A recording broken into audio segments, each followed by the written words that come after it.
Hey guys, another day. Syempre, another video na naman tayo. So for today's video, kakain nga tayo ng ice cream. Pero charis lang.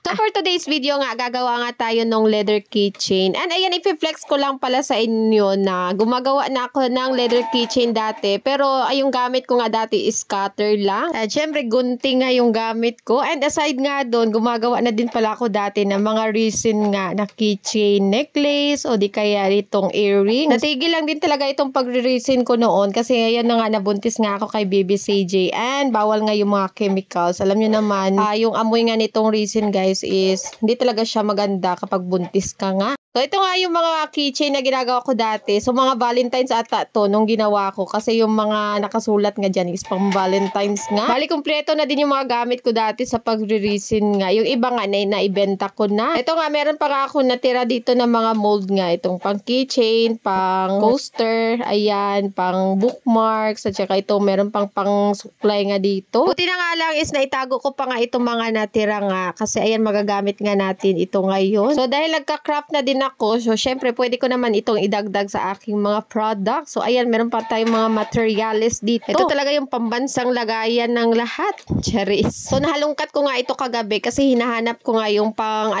pang leather keychain. So ito, nahanap ko na din siya. And ayan, tingnan nyo naman tong nabili ko noon. Ayan, meron talaga siyang sariling storage. So ayan, merong iba't ibang sizes nga itong rivets natin. So ito yung hinahanap ko, pukpuk. Pang pukpuk yan siya guys.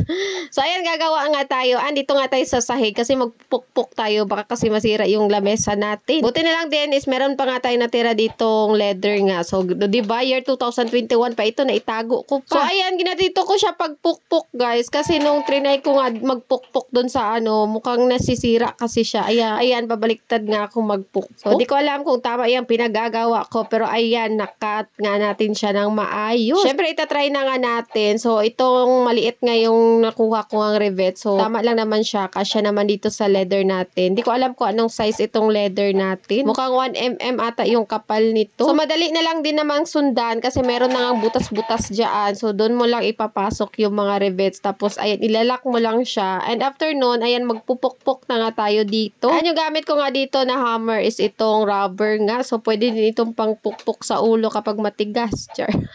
So, disclaimer lang guys. So, hindi po ako expert sa ganito. Kumbaga, nag-e-explore lang din talaga ako. So, kung meron nga kayong mai-suggest dyan, ayan, feel free to comment naman. Kasi nagbabasa naman ako na, ayan, mga comments nyo nga. And syempre sa mga hindi nga nare-reply yan, so huwag kayong magalit kasi ayan, hindi lang naman isa, dalawa yung binabasa ko nga mga comment. Ito, nag-try pa nga ako dito sa isa kasi dalawa nga yung nagawa nga natin. So ayan, syempre dalawa din yung gagawin nating keychain. Itong die cut nga pala or molder nga nitong keychain, meron nga pala siyang tatlong klase. So yung napili ko nga is yung letter A nga. So ayan, meron kayong tatlong pagpipilian nga kapag mag-order nga kayo nito. Bali, ilalagay ko na nga lang yung link sa comment section kung saan ko nga nabili yung keychain die cutter ba tawag nun? Basta ganun yung hulmahan. And ayan, after 5,000 years, ay ang tagal. Char, natapos na nga natin. And ayan, marami nga nagsasuggest na lagyan nga natin ng name or engravean nga natin ng name. So ayan, dahil anong tayo, masunurin, syempre itatry nga natin. So gamit nga itong Daja engraving machine natin. So yung settings nga natin dito, yung power is 100%,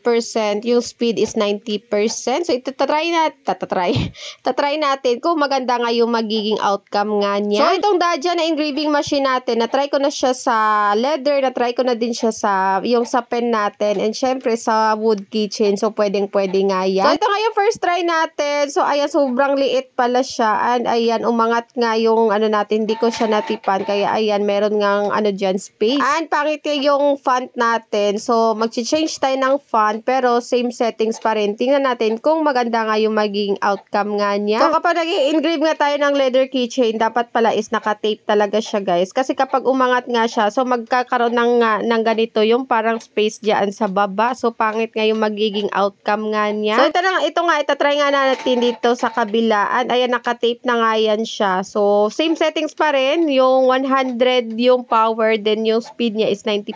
And ayan, naka-tape na nga siya, natanggal pa. Kaya ayan, naging ganyan nga siya. Medyo hindi siya straight. O, diba? So itatry pa rin natin mag-engrave ulit and in different settings naman. So ito kasi na settings, medyo siya, tumagos siya sa kabila. So, itatry natin yung ganitong settings. Yung power is 80%. Yung speed naman is 85%. So, ito yung naging outcome niya, guys. And, ayan, super ganda. So, ito na yung magiging settings natin kapag leather nga yung i-engrave nga natin. So, nag-change na nga pala ako ng font. So, hindi nga maganda yung ganun na font kapag leather nga yung ini-engrave natin. And, ayan, that's it for today's video. See you sa ating next video. Bye-bye! And pahabol lang guys, kung wala kayo nung engraving machine pero gusto nyo customize yung leather, so pwedeng pwede din naman yung cutting machine nga. So decal or HTV nga yung i-apply nyo dito.